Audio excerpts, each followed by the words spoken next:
People के पेड़ के नीचे गांव के कुछ लोग बैठे हुए थे। रात के करीब 8 बजे बज रहे थे। हल्की ठंडी हवा चल रही थी और दूर कहीं कुत्तों के भौंकने की आवाजें आ रही थी। जैसे ही अंधेरा होता, गांव के लोग यहीं इकट्ठा होकर बातें करते और डरावनी कहानियों में खो जाते। अरे मोहन, आज बहुत दिन बाद दिखा। हाँ काका, शहर गया था काम से। और बताओ, शहर कैसा लगा? काका, सच कहूँ तो वहाँ सब अपने अपने में लगे रहते हैं, ना अपनापन ना सुकून। इसलिए तो मैं कभी गांव छोड़कर नहीं गया। बातों बातों में माहौल थोड़ा शांत हो गया। तभी छोटू बोला, काका, आज कोई नई कहानी सुनाओ ना। अरे बेटा, अब क्या सुनाऊं? सब तो सुना चुका हूँ। नहीं काका, आज कुछ नया सुनाओ, डरावना वाला।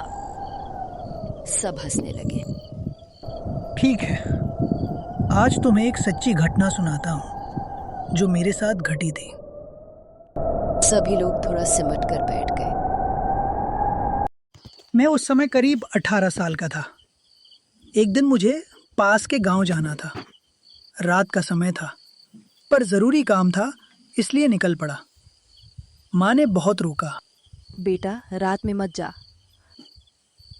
पर मैं नहीं माना।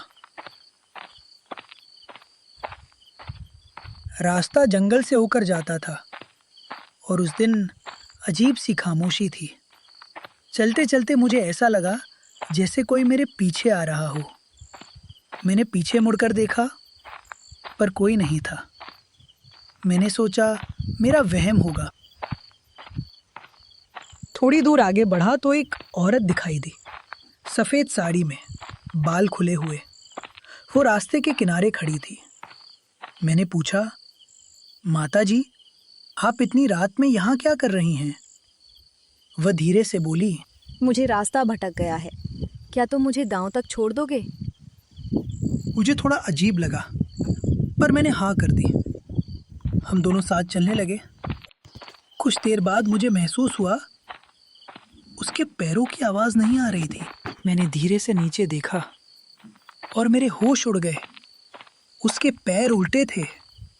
मेरा दिल जोर जोर से धड़कने लगा। मैं कुछ बोल नहीं पाया। वह अचानक मेरी तरफ मुड़ी और मुस्कुराने लगी।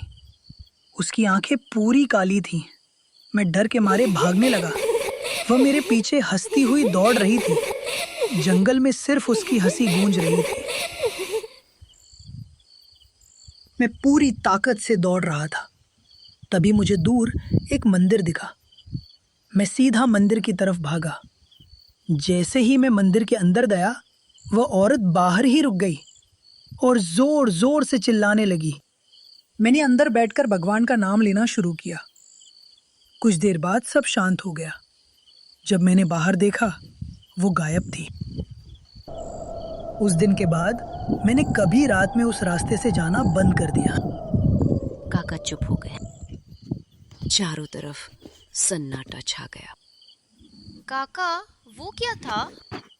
बेटा, वो चुड़ैल थी जो उस जंगल में भटकती है और आज भी किसी का इंतजार कर रही है।